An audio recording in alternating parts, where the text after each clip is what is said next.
ఇప్పుడు. మీ ప్రియ మిత్రుడు ఉన్నాడు కదా కిరాక్ కార్పి, అవును. రీసెంట్గా మరి పెళ్లి కూడా చేసుకున్నాడు, సెటిల్ అయ్యాడు. అంతకుముందు మనం ఒక ఇంటర్వ్యూలో మాట్లాడుకున్నాం ఆయన గురించి. ఆయన మొత్తానికి ఆ, ఒక రంగం నుంచి ఇంకో రంగంలో మరి అక్కడ కూడా నెల్లూరు పెద్దారెడ్డి చేపల పులుసుని పెద్ద విప్లవమే లేదు. మరి పిలిచాడా మరి పెళ్లికి మిమ్మల్ని? ఇక ఆ రోజు మనం ఇంటర్వ్యూలో మాట్లాడుకున్నప్పుడు ఏముందో అదే, అసలు ఎప్పుడు మళ్ళీ మాట్లాడింది లేదు, పెళ్ళికి పిలిచింది లేదు. సో అతని దృష్టిలో మన మీద ఏం ఇమేజ్ ఉందో తెలియదు ఆయనకి. నాకు ఎక్కడ కూడా ఎందుకో తారస కూడా పడలేదు ఇక్కడ. అంటే ఆయన నన్ను రిజెక్ట్ చేశాడు కదా సార్, ఆయన సినిమా పెట్టుకొని నేను ఆయన దృష్టిలో రిజెక్టెడ్ పీస్. బట్ ఆయన సినిమానే ఆగిపోయింది కదా తర్వాత. అది ప్రకృతి చూసుకుంటుంది మన ఇప్పుడు.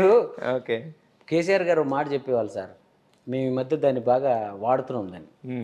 పొట్టోని పొడుగోడు కొడితే పొడుగోని పోషమ్మ కొడుతుందంట.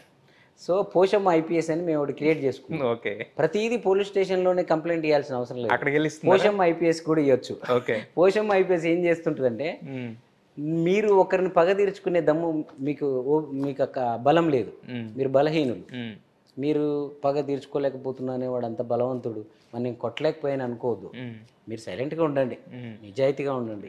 పోషమ్మ ఐపీఎస్ కంప్లైంట్ వెళ్ళిపోతుంది.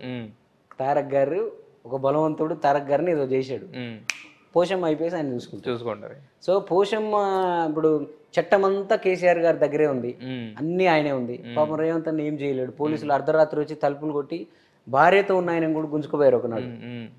రేవంత్ అన్న ఏం చేయలేకపోయాడు అనుకుందాం, ఎగ్జాంపుల్. పోషమ్మ రేవంత్ అన్న తరపున పనిచేసి ఎగ్జాంపుల్ కోసం మీకు చెప్తున్నా, రాజకీయంగా తీసుకోవద్దు. సో అట్లాగా మన తరపున మంచి అయినా, మన తరపున పగ అయినా, మన తరపున ఇంకేదైనా, నేను కూడా నాకు ఎవరు లేరే అని బాధపడేది. ఇండస్ట్రీలో ఎన్ని రోజుల నుంచి ఉంటున్నాము, అరే చరణ్ నీకు ఒక లైఫ్ ఇస్తాను, నేను లేపుతాను, నీకు ఒక అది ఇస్తాను అనే అది లేదేంటి, ఒక మనిషిని సంపాదించుకోలేకపోతే, మనుషుల మధ్య ప్రేమను పెంచుతున్నాను, మనుషుల దూరాన్ని తగ్గిస్తున్నాను, అన్నదమ్ముల బంధాలను పెంచుతున్నాను అంటే సమాజంలో మనిషితనాన్ని పెంచాలని కోరుకునే తపన పడే ఒక వ్యక్తికి నేను చరణ్ బాగుండాలని కోరుకునే వాళ్ళు చాలా మంది ఉన్నారు, మీలాంటి వాళ్ళందరూ. కానీ చరణ్కి ఏదో చేయాలనే మనిషిని ఎందుకు నేను సంపాదించలేదని నాకు బాధ ఉండే మొన్నటిదాకా. అది డిసెంబర్ 7వ తారీఖు నాడు రేవంత్ అన్న ప్రమాణ స్వీకారం చేసిన రోజు పోయింది. ముఖ్యమంత్రిని నేను సంపాదించుకున్నాను. నేను ఒక ముఖ్యమంత్రి ఉన్నాడు నాకు, నా కోసం ఆలోచించే ముఖ్యమంత్రి. ఎందుకు చరణ్ నీకు బ్రేక్ రావట్లేదని ఆలోచించే ముఖ్యమంత్రి. సో మనం ఏం తప్పులేము, కరెక్ట్. అలాంటి వాళ్ళని చూసుకున్నప్పుడు ఇంకా ఆర్పీ లాంటి వాళ్ళని, సో మన తప్పు సినిమాల పరంగా సముద్రకని గారు, జీ స్టూడియోస్, సో అందరు ఉన్నారు. ఇంకా నాకు చాలా మంది ఉంటారు, నేను వెళ్ళట్లేను. నేను ఇప్పుడే స్టార్ట్ అవుతుంది. వెళ్ళిన ప్రతి ఆఫీస్లో ఆ ప్రేమ చూపిస్తున్నారు. చరణ్ అంటే అది వాల్యూ ఉంటుంది. అంటే మనం తెలియకుండానే ఆ పునాదులు వేసుకున్నారు. ఇన్నాళ్ళు పునాదులు వేసారు, ఇప్పుడు బిల్డింగ్. ఆర్పీ దగ్గర మాత్రం రిజెక్ట్ అయ్యాం మనం. ఆర్పీ లాంటి వాళ్ళు చాలా మంది రిజెక్ట్ చేసిన. అవునా? సో ఇప్పుడు అలాంటి వాళ్ళు ఎవరన్నా వస్తే మజా అనిపిస్తుందా మీకు, తిరిగి వచ్చి మళ్ళీ చేయాలి మ్యూజిక్ అని అడుగుతుంటే?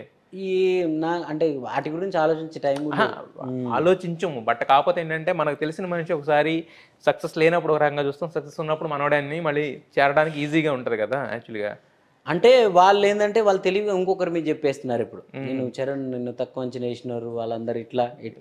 నేను ఆ రోజు అనుకున్నా, నేను ఆ రోజు నువ్వే కావాలని నేను ఫైట్ చేశాను, కానీ పలానోడు వల్ల ఇది నీకు ఆ రోజు పెట్టుకోలేకపోయామని అంటుంటారు. బట్ అలాంటి వాళ్ళని చూసినప్పుడు నాకేమనిపిస్తుంది, అంచనా వేయడంలో ఫెయిల్ అవ్వడం అంతే. అంచనా ఇప్పుడు రేవంత్ అన్న సీఎం అయ్యే ముందు 15 ఏళ్ళ నుంచి కాంగ్రెస్ పార్టీలో ఉన్న వాళ్ళు చాలా మంది లాస్ట్ మినిట్లో ఈ పార్టీలోకి దూకారు. వాళ్ళది పాపం వాళ్ళు ఏంటంటే అంచనా వేయడంలో ఆ టైం అంతే, వాళ్ళు ఆ టైంకి ఏం జరగాలో అది జరుగుతుంది.